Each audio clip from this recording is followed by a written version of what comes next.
Halo teman-teman semuanya, bagaimana kabarnya? Semoga kabarnya sehat-sehat semuanya ya. Selamat datang kembali di channel YouTube Study with Student bersama saya Nisa Briansyah. Dan pada video kali ini kita masih belajar tentang pemrograman web dasar. Kita masuk di episode ke-13 dan kita akan belajar mengenai dasar tabel.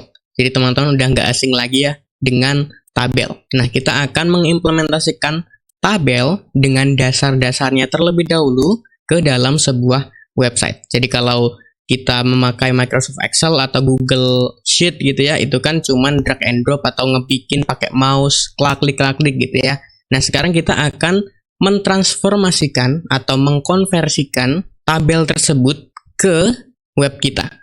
Dan seperti biasa, saya akan mengucapkan terima kasih kepada sponsor kita di video kali ini, yaitu Niaga Hoster.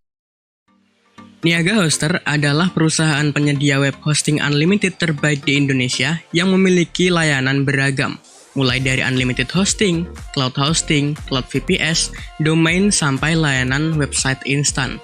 Ada banyak keunggulan Niaga Hoster, di antaranya harga yang terjangkau dengan kualitas hebat, sehingga kita mendapat fitur yang lengkap mulai dari auto install WordPress, cPanel, hingga SSL gratis. Niaga Hoster juga menjamin server yang uptime sehingga website kita selalu online setiap saat. Keunggulan lainnya yaitu hosting super cepat diimbangi dengan keamanan website ekstra yang memungkinkan website kita terlindung dari serangan hacker, malware, dan virus berbahaya. Tidak hanya itu, Niaga Hoster juga mempunyai tim support yang selalu sedia membantu kita kapan saja ketika kita mempunyai kendala atau permasalahan. Cukup dengan mengklik tombol live chat di pojok kanan bawah pada website, dan tulis serta kirim kendala kita, tim support Niaga Hoster langsung sigap membantu kita.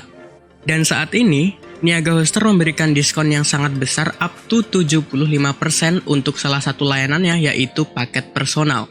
Jika teman-teman ingin mendapatkan potongan harga 10% lagi, sebelum checkout teman-teman bisa masukkan kode kupon SWSKUI, lalu tekan tombol gunakan. Jadi lumayan banget, kita dapat potongan harga berkali-kali. Jadi tunggu apa lagi? Buat teman-teman yang lagi cari web hosting untuk website atau aplikasi teman-teman, langsung aja kunjungi link yang ada di deskripsi video ini untuk informasi lebih lengkap. Mengingat perkembangan zaman yang serba IT, upgrade sekarang dan awali kesuksesan Anda bersama Niaga Hoster. Oke teman-teman semuanya, jadi dokumentasi yang akan kita baca dan akan kita ikutin juga, kita tetap menggunakan modul atau artikel yang ada di developer Mozilla. Jadi silahkan dibuka dulu di developer Mozilla-nya. Ya, di sini kemudian ke Learn Web Development, lalu kita masuk ke HTML Tables. Di sini kita baca terlebih dahulu tentang overview-nya. Jadi apa yang bakal kita pelajari di bagian section table ini. Oke, jadi seperti yang sudah dijelaskan di sini bahwa tugas utama atau tugas yang paling penting di HTML itu adalah menyusun data secara tabular atau biasanya juga disebut dengan table. Nah, dan kita akan belajar juga beberapa elemen dan atribut untuk mencapai tujuan ini, begitu. Dan kita itu sebenarnya lebih bagus ketika menata table kita dengan menggunakan CSS. Nah, cuman akan kita lakukan di video yang lain mengenai pembahasan CSS. Nah, sekarang cuman dikasih tahu bahwa kalau kita mau table kita bagus, lebih bagus lagi, kita bisa menggunakan CSS untuk menata gayanya. Gitu teman-teman semuanya. Dan di sini jelaskan bahwa HTML itu membuat kita lebih mudah untuk menampilkan table sebagai informasi. Misalnya, di sini ada jadwal untuk ke sekolah atau bahkan jadwal pelajaran sekolah gitu ya. Atau bahkan table itu juga bisa untuk digunakan untuk di sini jadwal untuk pergi ke kolam renang begitu. Kemudian atau bahkan statistik tentang dinosaurus atau tim football favorit atau tim sepak bola favorit kita. Gitu. Dan di modul ini akan membawa kita melalui semua yang perlu kita ketahui tentang structuring tabular atau menyusun data tabular atau table gitu ya. Data tabular sama dengan table menggunakan HTML. Nah, di bagian section table ini atau HTML table ini ada prasyaratnya teman-teman semuanya, dan yang akan kita pelajari cuma dua aja mengenai dasar table, sama nanti ada beberapa aksesibilitas dan fitur lanjutan mengenai table. yang akan kita bahas di video selanjutnya. Nah, ini ada tugas juga kalau teman-teman sudah berhasil atau sudah belajar mengenai table, bisa mengerjakan tugas yang disediakan oleh developer Mozilla-nya. Sip ya, kita langsung aja ke bagian dasar mengenai table. Kita udah nggak sabar lagi untuk bikin table di HTML atau di website kita. Oke, jadi di sini nih. Nah, pada artikel ini akan membantu kita untuk memulai table menggunakan HTML. Mencakup dasar-dasar seperti row and cell. Jadi tentang baris dan kolom gitu ya, atau cell. Mengenai juga atau mencakup juga tentang judul dari table, kemudian membuat cell span multiple column and row. Jadi kita bisa merging atau menggabungkan beberapa kolom atau bahkan beberapa baris sekaligus. Seperti yang kalau kita lakukan di Microsoft Excel gitu ya. Kita bisa merging antar kolom atau antar baris. Bahkan keduanya pun kita bisa. Dan ada prasyaratnya teman-teman semuanya bahwa kita juga sudah harus belajar mengenai the basic of HTML. Jadi dasar tentang HTML. Coba lihat di Introduction to HTML. Nah ini, harusnya teman-teman udah nih. Bahkan kalau bisa juga belajar hal-hal sebelum tentang table ini. Jadi semuanya udah dipelajari, kita masuk ke bagian table. Oke, dan objektifnya atau tujuannya apa kita belajarnya? Oke, jadi gampangnya kita akan mempelajari tentang table HTML secara dasarnya aja gitu, atau berkenalan lah, biar nanti familiar atau biar nanti akrab gitu. Sip. Jadi untuk yang pertama, apa itu table? Nah, teman-teman pasti udah tahu nih table tuh kayak gini gitu. Cuman saya bacakan sekilas aja bahwa table adalah kumpulan data terstruktur yang terdiri dari baris dan kolom, atau biasanya table itu disebut dengan data tabular gitu. Sip ya, jadi antar kolom itu kan jenis datanya beda. Ini misalnya person namanya, ini kolomnya apa? Kolom tentang usianya. Nah, data tabular itu membuat antar kolom dalam satu baris itu berkesinambungan.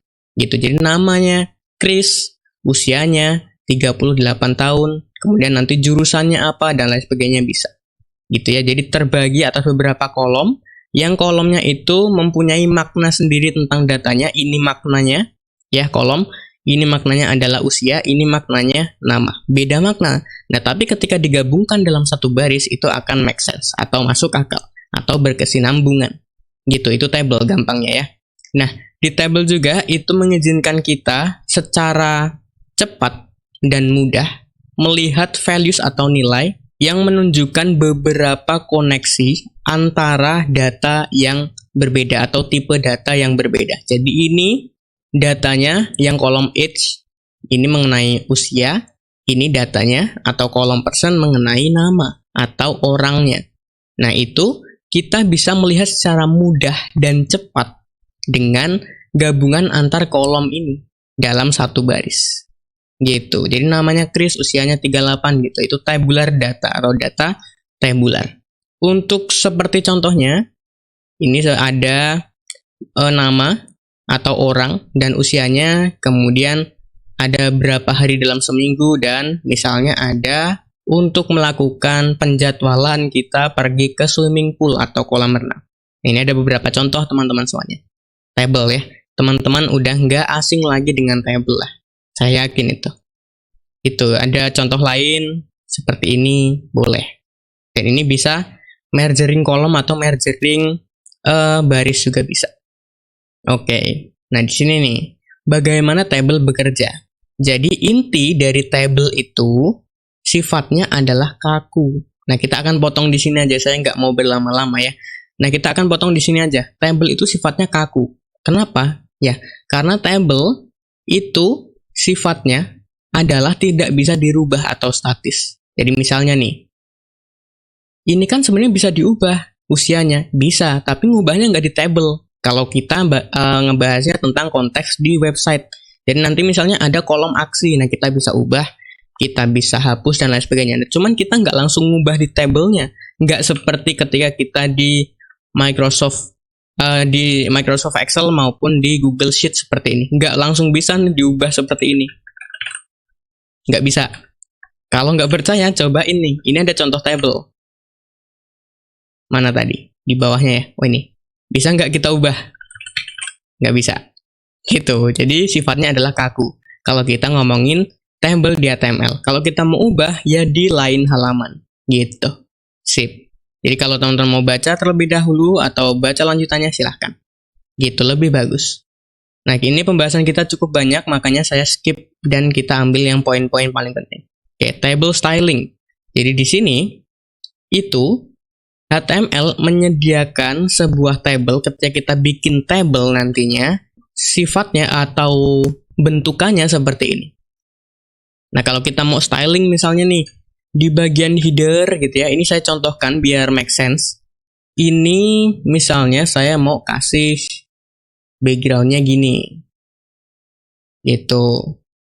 Ini misalnya background-nya merah.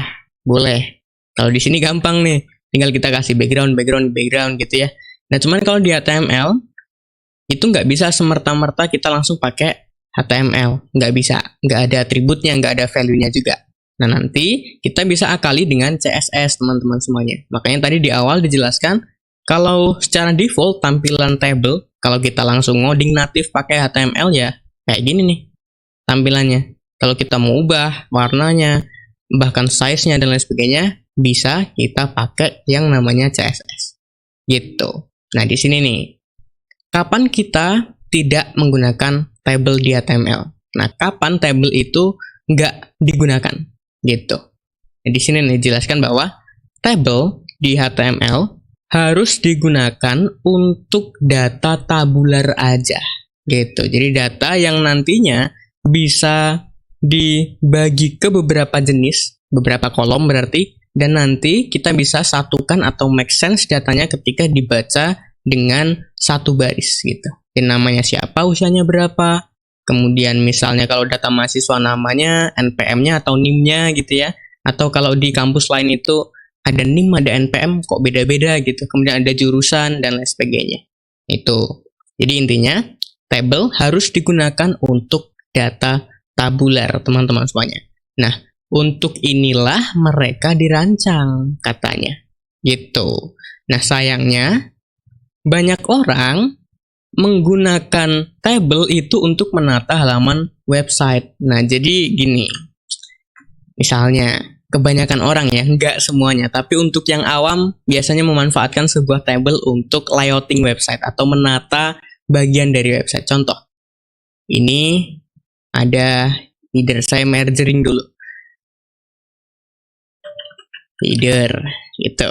Ini kan table ya jatuhnya. Ini, saya mergering dulu. Ini sidebar, gitu. Kemudian, ini konten misalnya. Sering kan ya gini. Terus ini footer gitu misalnya. Nah gini. Seleksi. Kemudian kasih dulu. Nah gini. Terus teksnya saya bikin ke tengah. Nah gini. Jadi memanfaatkan sebuah table untuk layouting website. Nggak boleh. Gitu. Tapi ya kalau orang awam yang lihatnya nggak paham website ya, oh ini bagus gitu, layoutingnya terjaga. Nah, cuman nggak diperuntukkan untuk itu ya. Jadi tadi dijelaskan bahwa harus digunakan untuk data yang sifatnya tabular, bukan untuk menyusun layout dari sebuah halaman web. Begitu. Seperti misalnya ada untuk header, untuk konten gitu ya, untuk footer dan lain sebagainya. Nah, itu nggak boleh. Gitu, teman-teman semuanya. Nah, secara singkat, menggunakan table untuk layout header atau untuk tata letak daripada teknik kita menggunakan CSS adalah bad idea atau ide yang sangat buruk. Nah, this main reason atau alasan utamanya adalah sebagai berikut. Nah, kita baca nih satu-satu. Kenapa kok kita nggak boleh ngebikin atau memanfaatkan table untuk layouting website seperti ini? Oke. Pertama, di sini layout tables reduce accessibility for visually impaired user. Apa artinya? Table tata letak mengurangi aksesibilitas bagi pengguna tunanetra. Itu. Sudah, silakan dibaca kalau mau lebih lengkapnya. Kemudian alasan yang kedua, tables produce text help. Artinya apa? table menghasilkan subtag. Nggak boleh. Kemudian nih, yang ketiga, table are not automatically responsive. Jadi table itu nggak bisa yang namanya responsif. Saya contohkan nih, misalnya responsif tuh gampangnya gini teman-teman semuanya. Google.com gitu aja. Google.com. Nah ini. Mungkin jaringan saya agak-agak ya. Ini misalnya kalau di tampilan desktop seperti ini, kalau di tampilan handphone seperti ini. Nah itu responsive table tidak bisa melakukan hal demikian. Gitu. Jangan menggunakan table untuk sebuah tata letak halaman website kita. Oke. Lanjut ya. Kita langsung lanjut teman-teman semuanya ke bagian active learning. Jadi gampangnya kita mau bikin table atau creating your first table atau table pertama Anda. Oke, jadi tahap yang pertama. Pastikan teman-teman sudah bikin folder, kemudian namain table atau namain foldernya dengan table basic, kemudian kita bikin file baru, namanya adalah table.html gitu ya. Bikin struktur dokumen HTML-nya kita namain dengan table basic gitu. Sip, apa yang pertama akan kita lakukan? Yang pertama kita bikin sebuah elemen yang namanya table. Oke, di dalam body ya. Oke, kita bikin table. Udah, apa lagi? Kemudian di dalamnya atau inside-nya kita bikin elemen TD. Oke, seperti ini. Copy aja. Copy. Paste di sini. Kita ngikutin aja. Nah, yang keempat, jika kita pengen ada beberapa sel dalam satu baris, copy tag-nya. Copy ini. Kasih ke bawahnya gini ya. Yang dia mau. Oke. Terus apa lagi? Kalau udah, kita disuruh untuk masukin elemen TR di luar TD. Jadi semua TD di dalam TR. Oke. Jadi ini TR, kemudian tutupnya di sini. Gini. Udah. Terus resultnya seperti ini. Iya dah. Saya open in browser aja. Open with live server.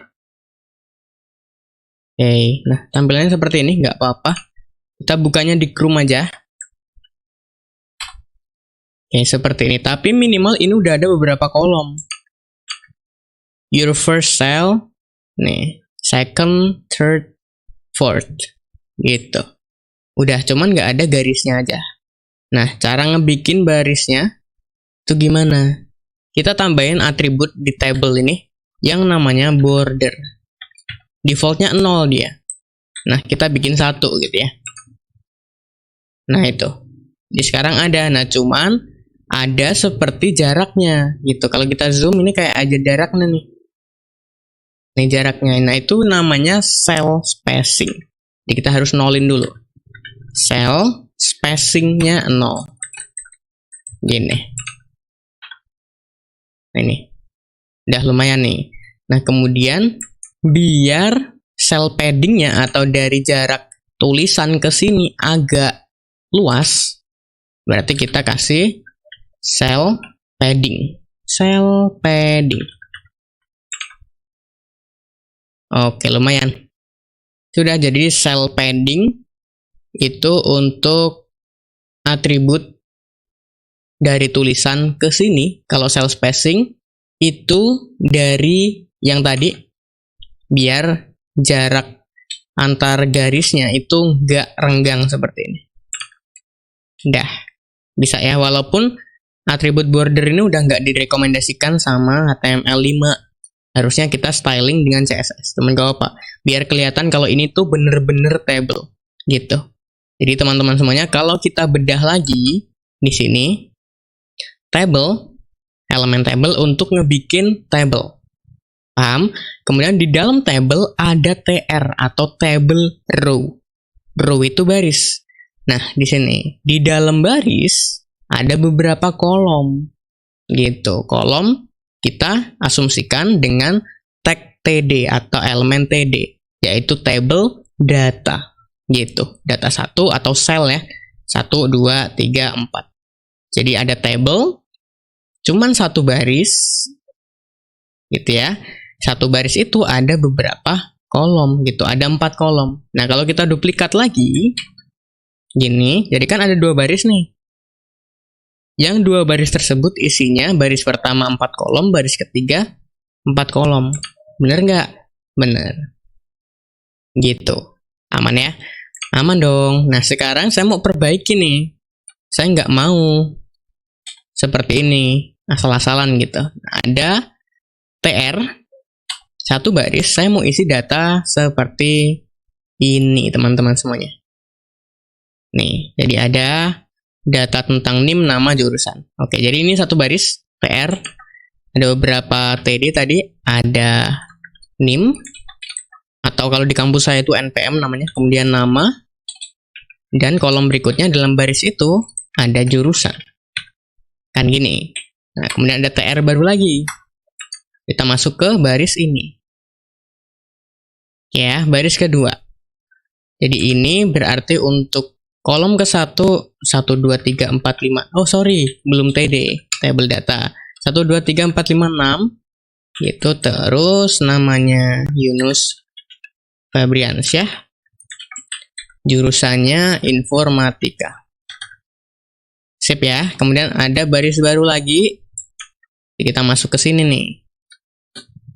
Ini TD, NPM-nya 2345667. Namanya adalah Bagus Pangestu. Lalu untuk jurusannya sama, informatika. Baris baru lagi. NPM-nya 345678. Namanya adalah Aldi Prasetyo.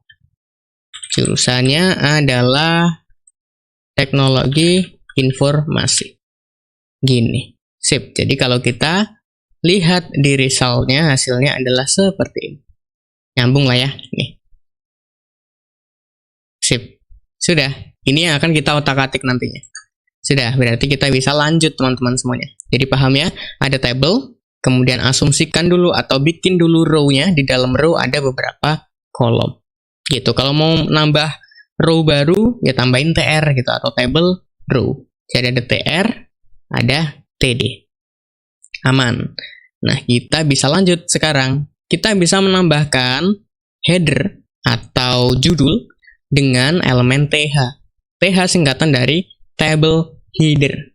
Gitu. Jadi kalau kita mau mengasumsikan di table kita ada headernya, gitu ya, bukan judul ya, bukan title, tapi ada kolom untuk kepalanya, kita bisa asumsikan dengan TH.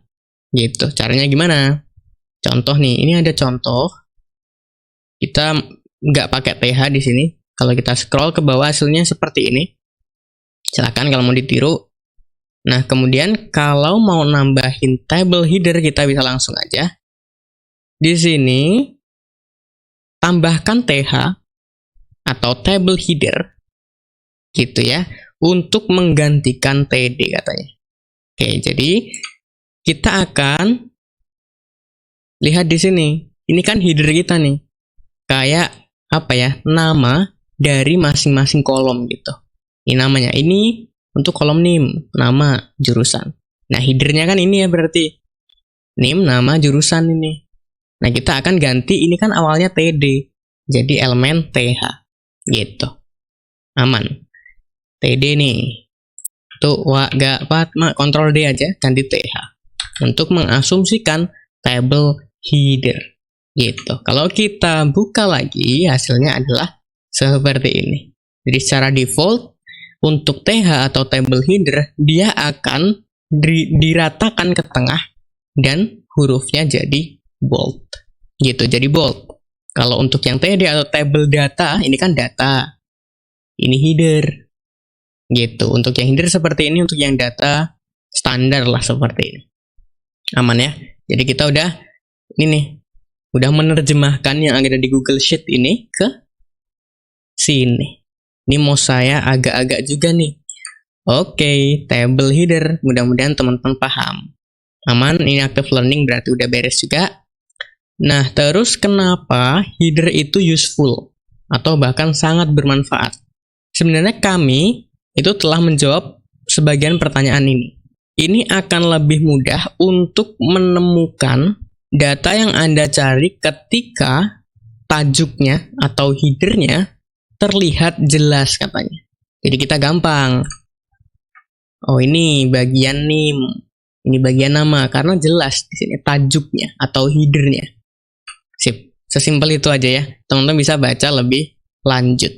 Gitu, teman-teman semuanya. Nah, terus nih, kita akan bahas tentang cell to span, multiple row and column. Jadi nanti kita bisa merging kolom seperti yang kita lakukan di Google Sheet ini. Misalnya ada kolom ini kita bisa merging nih. Seleksi, merging. Boleh. Gitu. Caranya gimana? Kalau di Google Sheet atau Microsoft Excel kan ya tinggal klik udah. Kalau di web gimana caranya? Scroll ke bawah. Oke, jadi gampangnya gini teman-teman. Ada yang namanya call span sama row span. Call untuk apa? Call untuk merging kolom.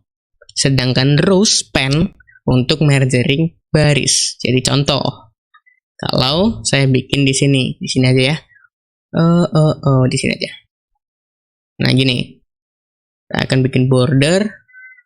Yang pertama, kalau call span itu untuk merging kolom. Call span ya. Kolom. Nah, ini namanya call span. Untuk row span itu kalau antar baris. Gini. 1 baris, 2 baris, 3 baris. Kalau call, gini. Oke, jadi kolom di merging. Kalau baris ini di merging. Tapi tetap mau berapa kolom juga nantinya. Misalnya saya contohkan 3 kolom, 3 baris saja. Saya akan merging. Gini. Ini namanya row span. Gitu. Ini akan saya bikin line-nya center semua. Sip. Ini call span, ini row span. Nah, kalau saya mau gabungin call span sama row span gimana, bisa nggak? Bisa. Contoh. Saya mau gabungin 1 kolom, 2 kolom ini sekaligus sama row-nya. Ini nih misalnya. Ini kan merging kolom sama merging row juga sekalian. Boleh nggak? Boleh. Jadi nanti untuk formatnya row span dulu. Oke. Baru call span. Gitu. Jadi row mana ke mana? Row ini ke ini misalnya. Call span-nya berapa? Call span ini sama ini. Boleh. Gitu. Sip ya. Jadi akan kita implementasikan, misalnya saya mau di sini nih. Informatika ini 2, kalau saya singkat boleh nggak? Boleh misalnya. Gini. Jadi ini pakai row span apa call span nih? Row span. Oke, gitu ya. Pakai row span. Jadi saya mau navigasi dulu. Untuk mulainya berarti gini. Mulainya itu kan dibaca dari kiri ke kanan, atas ke bawah. Nah, ini sama ini kalau kita baca dari sini duluan mana? Duluan ini. Jadi kan gini ya.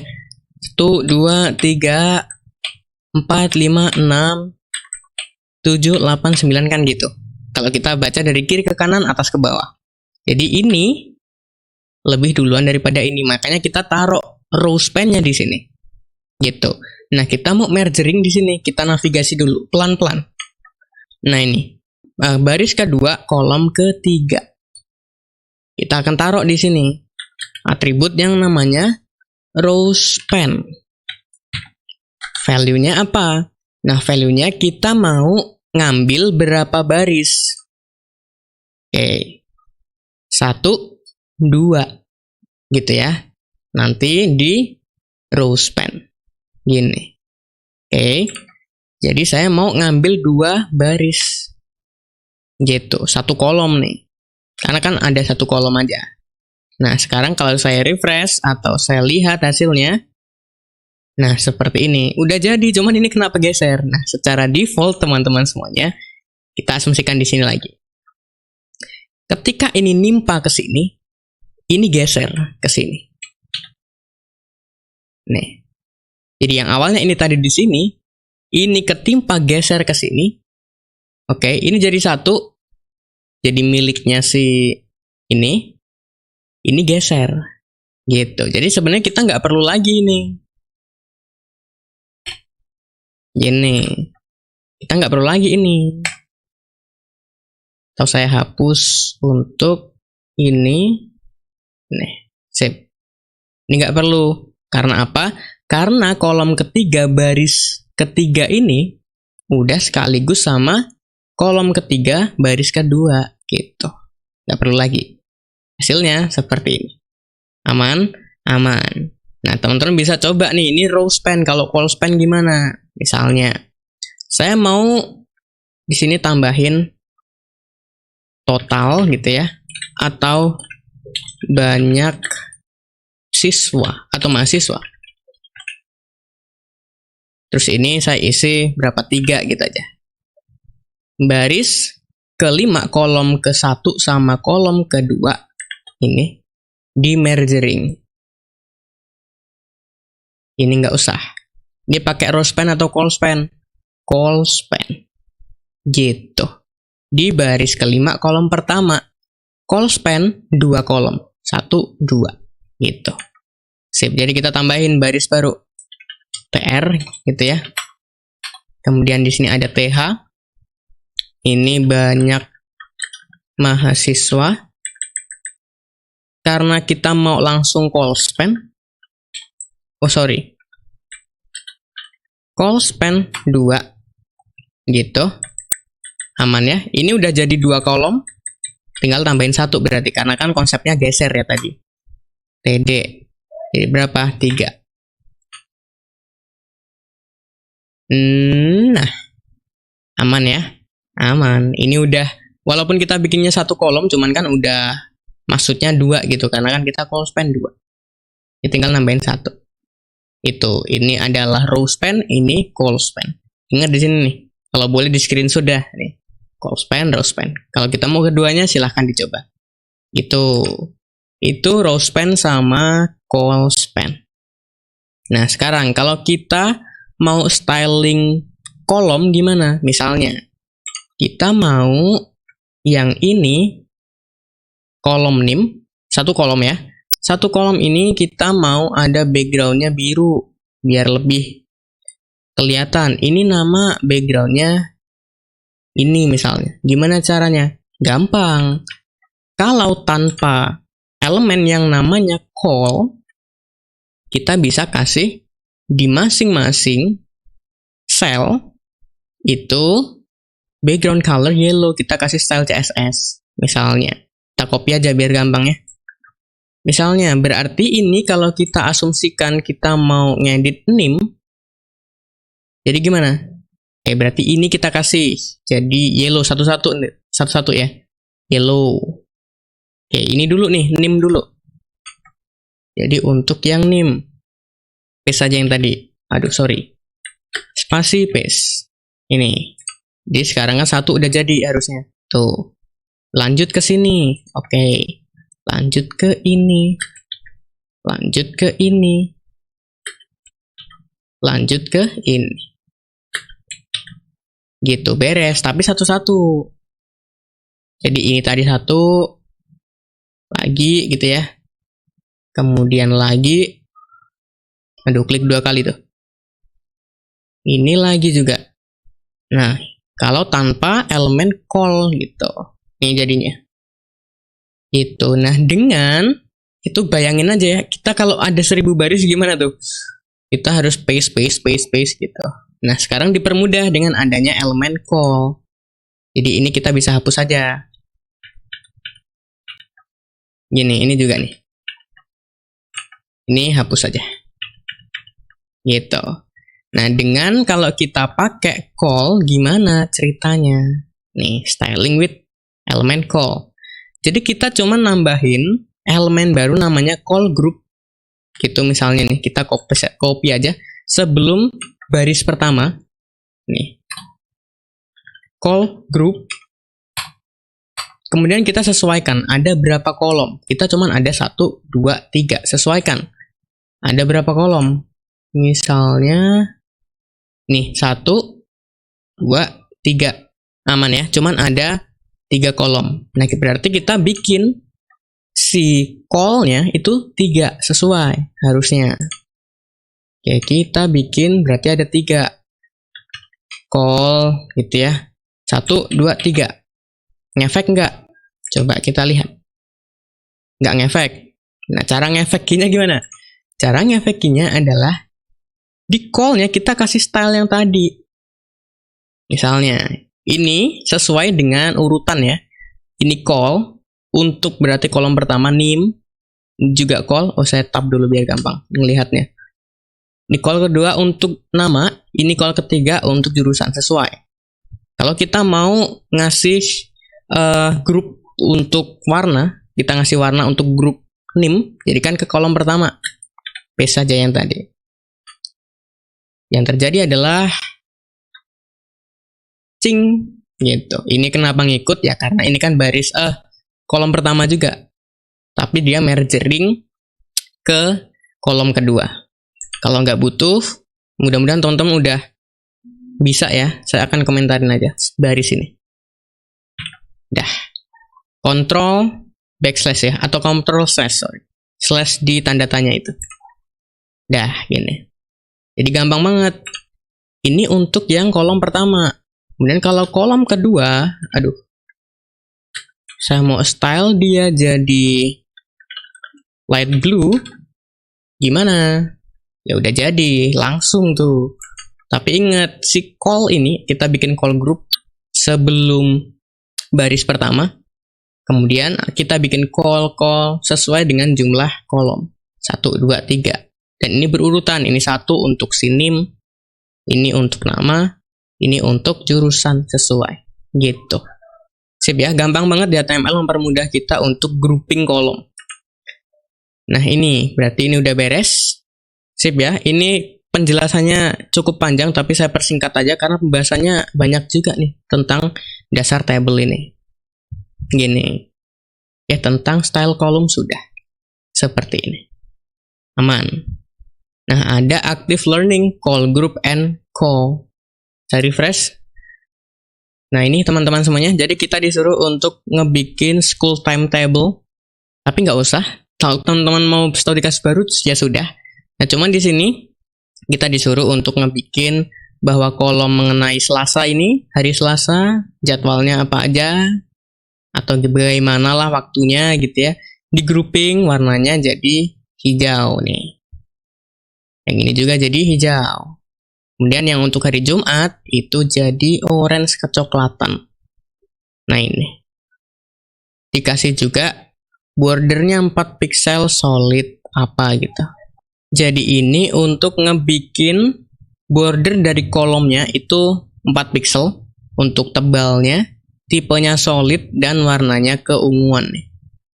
Dan nanti ada 2 properti di CSS, ada background color sama border ini, sama bordernya. Gitu. Aman ya? Mudah-mudahan aman nih. Kalau teman-teman mau coba yang ini. Oke, silahkan dicoba teman-teman semuanya kalaupun mau. Nah, kita masuk ke bagian kesimpulan atau ringkasan atau summary sekarang. Jadi itu ya teman-teman semuanya, kita sudah belajar tentang pembungkus untuk membuat atau membuat tabel dasar dengan HTML. Kita udah tahu pembungkusnya, kemudian kita tahu bahwa di dalam tabel harus ada atribut apa, harus ada elemen apa. Jadi jadi tadi harus diketahui juga setelah tabel ada baris, di dalam baris ada kolom. Gitu. Dan kalau kita mau grouping kolomnya, kita bisa pakai elemen call, kemudian di dalamnya ada elemen, ini call group ya, kemudian di dalamnya ada elemen call, sesuaikan dengan jumlah kolom kita. Gitu. Jadi itu teman-teman semuanya. Dan pada artikel selanjutnya, kita akan melihat beberapa fitur dari table yang lebih canggih lah begitu.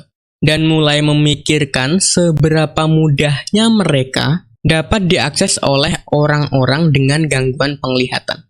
Jadi itu aja teman-teman untuk video kali ini. Mudah-mudahan teman-teman paham semuanya ya. Dan ada kalimat terakhir di video ini dari saya, yaitu sebenarnya kita udah tahu apa itu table, kegunaan table, dan bagaimana table bekerja.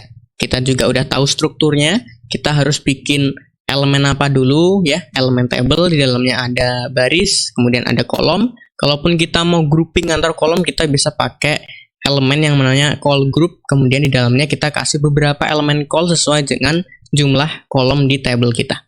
Gitu, kita udah tahu tentang dasar-dasarnya. Dan di video selanjutnya kita itu sudah seperti yang saya katakan tadi, kita akan membahas atau belajar tentang Table Advanced Feature and Accessibility. Ini adalah mengenai fitur dan aksesibilitas lanjutan dari table. Sehingganya kita nanti nggak cuman bikin-bikin table aja, tapi kita tahu semantiknya, kita tahu maknanya, dan kita bisa memanfaatkan fitur-fitur yang disediakan oleh HTML5. Jadi saya rasa itu aja. Teman-teman, untuk video kali ini mudah-mudahan teman-teman paham semuanya, mudah-mudahan videonya menyenangkan juga. Saya Nisa Briansyah pamit, saya ucapkan thank you, terima kasih, keep learning, and keep spirits teman-teman semuanya.